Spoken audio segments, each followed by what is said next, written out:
Strike first, strike hard, no mercy.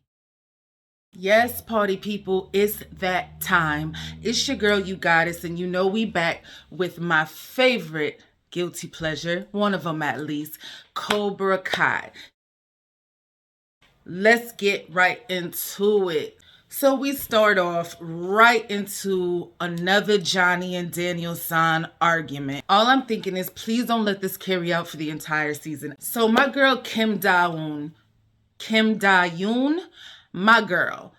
I love her character as far as the intensity that she brings, the fact that she's a powerhouse, you know, girl power and all of that. But the acting, I don't know if this is a director's mistake or what it is. Her delivery, she just comes across as a Disney villain. Quan is my guy. I know he's Cobra Kai, but I can't help it. The boy could fight. The boy could bang. Kreese is so cute how he just keeps whipping out his Miyagi-Do. He plays with it all the time. And I just love, you gotta love the way the writers just explained away why Kreese is able to just be fancy, fly, and free. How did he make it to Korea? And then not only did they let him get to Korea, they also let him fly back to the States to harass Tori, scoop her up. Gotta love the writing. They explained it away by saying that he got off on the charges because of PTSD from being a former veteran and because of self-defense. Don't get me wrong, I too am very curious about this secret in Miyagi's past. I kind of like the way they're dealing with it so far in episode 6, which is episode 1 of part 2, because in part 1 of season 6, they had Daniel so obsessed. He was going crazy and he was almost unbearable. Actually, he was unbearable. The relationships are all blurred and topsy-turvy and integrated now. Remember before we had clear allies, clear villains, clear antagonists, clear protagonists. Now it's like you just want to root for everybody. My girl Sam is spicy in part 2 of season 6 and I like it. She steps up to Tori and she lets her know, like, look, me and you were friends and I really wish you was on this side. But since you're not, I'm just letting you know that if it goes down and I gotta fight you, my girl, I'm not gonna hold back. Robbie, my guy, being so soft over Tori. I kind of get it. I'm trying to look at it from a psychological point of view. Like, look, he didn't have a father growing up. His mother was on drugs, in and out of rehab. He basically raised himself. When she would leave the house, he never knew when she was coming back. So the boy has abandonment issues. He's so clingy in his relationships. But I need you to focus, Robbie. Get it together. You're a captain, bruh. Okay, the Sakai Taikai, we're here. It's the first event. Here's how it goes. Captain's War. Right away, Tori knows Miyagi-Do is going to play Protect the Egg, which means protect their captains. Great choreography. The girls have really grown and improved in their techniques. Robbie versus Quan. In my mind, I'm thinking, I'm sorry, it's no way Robbie's supposed to win this fight. Did you see Quan fight in part 1 of this season? Did you see Quan fight? Quan takes care of Robbie. Easy work, light work, and Miyagi-Do is out of there. Now, of course, it's time to enter the dragon. Enter the dragon. The Iron Dragons and Cobra Kai so far are going to be the strongest teams at the Sakai Taikai. And I like this because, again, like I said, I don't want this to be an easy ride for our kids because it would just be too... It would be too fake. It would be too phony. You got to give them some real competition. So I'm thinking, okay, this is how the plot armor is going to protect our kids by having there be 2 dynamic teams that can fight better than them, but they're going to have to go head to head with each other, knock each other out, and then that'll leave Miyagi-Do versus one of them. Episode 7, Dogfight, starts off with our kids getting their asses beat again. It's only been 2 episodes and I'm already tired of Robbie staring over at Tori, not able to keep his focus. He's just looking at her and then getting punched in the face. Johnny's yelling. Daniel's telling him don't yell. Johnny's saying, look, we need points or we can't win. Kind of sounds like how I feel about my Dallas Cowboys. This girl, Zara from the Iron Dragon, she's cute and everything. She's a real for real fighter in real life. She reminds me a lot of Brooklyn from the animated Jurassic Park series.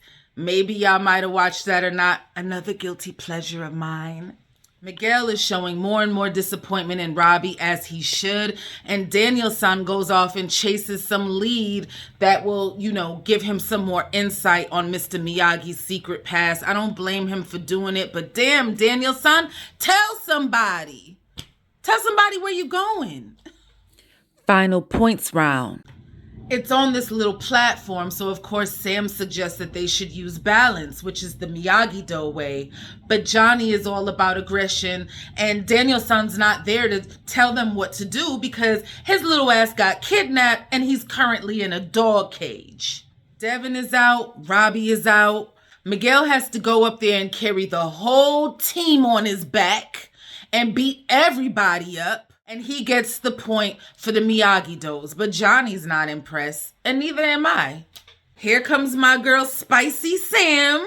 When Johnny is cussing them all out for not doing a good job, she's like, you shouldn't even be wearing that Miyagi-Do gi.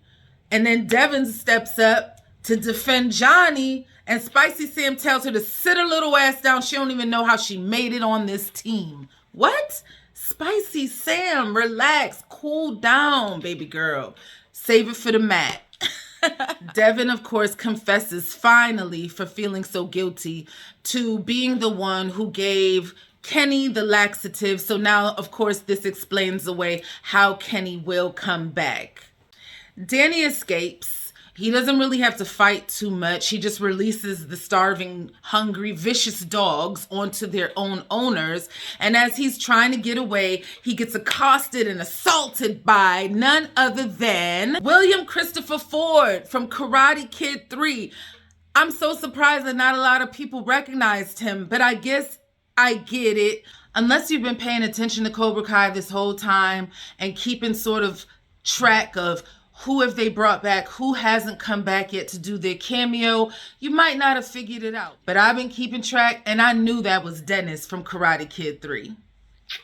He is a crucial part of the Karate Kid franchise and one of Terry Silver's thugs. Miguel lets Robbie have it and tells him to man the up. Because otherwise, if you're not going to, just give me the headband and I'll show you what a real captain looks like. Robbie keeps staring at Tori. Meanwhile, Sam is on that platform just tossing them off. So Daniel doesn't know yet who kidnapped him. He just naturally assumes that it's Kreese. And he tells Chosen he's going to get some rest because, he'd been kidnapped all day. Had a little rough day. And tells Chosen, keep the kids in the house. Keep them safe. I'm going to go get some rest. Unfortunately, unbeknownst to Daniel-san, Chosen already told the kids to go outside and go turn up for the night. So now he has to go and collect them. And Kim Da-eun is out there doing the same thing with her squad. And so this brings Kim Da-eun and Chosen together, for some seductive sensei sensations. So yeah, we find out that Chosen and Sensei Kim Da-eun got it in twice. She still had the sand from the beach in her hair. You feel me? Y'all nasty. Sam unintentionally flirts with Axel, but she doesn't cheat, thank God. The ponytail prick is back.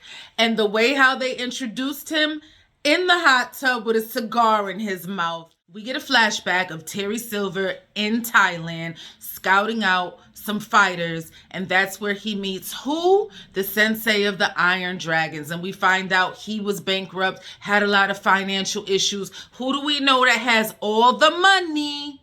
Terry Silver. So all he had to do was say, hey, listen, work with me. I'll pay all your debts. All you got to do is give me your dojo. Let me go do what I want to do, and then I'll give it right back. And of course, we also need to be able to understand how and why Terry Silver is out here fly, fancy, and free, just like Kreese. Stingray was deemed not to be a credible witness, and Terry Silver beats the case. So Devin and Kenny make up, but everybody's not happy to see Kenny. You can't really be mad at the kids for not knowing for sure if they can trust Kenny. I mean, he did come back at the exact same time as Terry Silver, who he was super loyal to. So now it's time for the All-Dojo tag team competition. So this is like everybody's fighting and you got to tag in your next teammate. Miyagi-Do is up, and annoying Dimitri refuses to tag in Hawk because he wants to do it himself. Why, I do not know. You know you're not that strong of a fighter. You're not that good of a fighter. You was no way even near somebody who should be out there by yourself with no help. But he refuses to tag in Hawk, and immediately he gets kicked in the face. Sam goes in there and her fighting is clean, is sharp. The choreography is on point. She goes in there and does what she has to do, cleans up shop. The boys are having a hard time trying to figure out if they should trust Kenny or not, so they don't want to tag him in. Instead, they tag in Robbie, and Robbie's like, why are you tagging me? What you mean? You're the captain. Thankfully, in the next round, Robbie tags in Kenny, and Kenny goes in there like a little young Muhammad Ali and beats up 2 opponents. The kids are in the locker room and they're having a heart-to-heart and they're crying and talking about how this is going to be their last time fighting together. I mean, Robbie is going to have to fight Quan.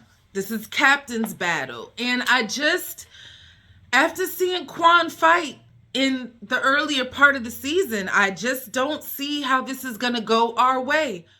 Robbie and Quan's fight was dope. Silver hands Danny an envelope with Miyagi's secret inside. And what is it? That when he fought in the Sakai Taikai, his fight resulted in death. He killed his opponent. Whoever this actor is that they got to play young Mr. Miyagi, beautiful job. He looked like him. He sounded like him. His mannerisms was like him. They did an excellent job, and I would have been at peace with just that.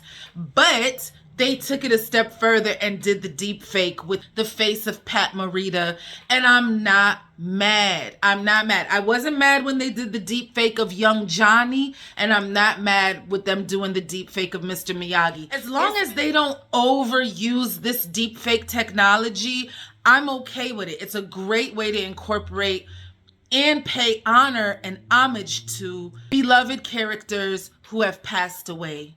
Rest in peace, Mr. Miyagi. Kreese is playing with his knife, sharpening up the old UGoddess. He's getting ready to kill Silver. Silver is saved by the bell as they make an announcement that all dojos must convene. And that's when they let it be known that one of the dojos has been found guilty of doping. And no, it's not Cobra Kai. It's not the Iron Dragons. It's another one of the dojos. They get kicked out, and therefore Cobra Kai is back in the game. Because remember, Robbie beat Quan in the elimination round, and so Cobra Kai was actually packing their stuff to go home. So Sam has to fight Tori. Robbie has to fight Axel. Axel is 7'30". Axel pushes Robbie, and he lands in the sidelines right into the arms of Cobra Kai. Quan uses this as an opportunity to elbow Robbie in the gut or in the side.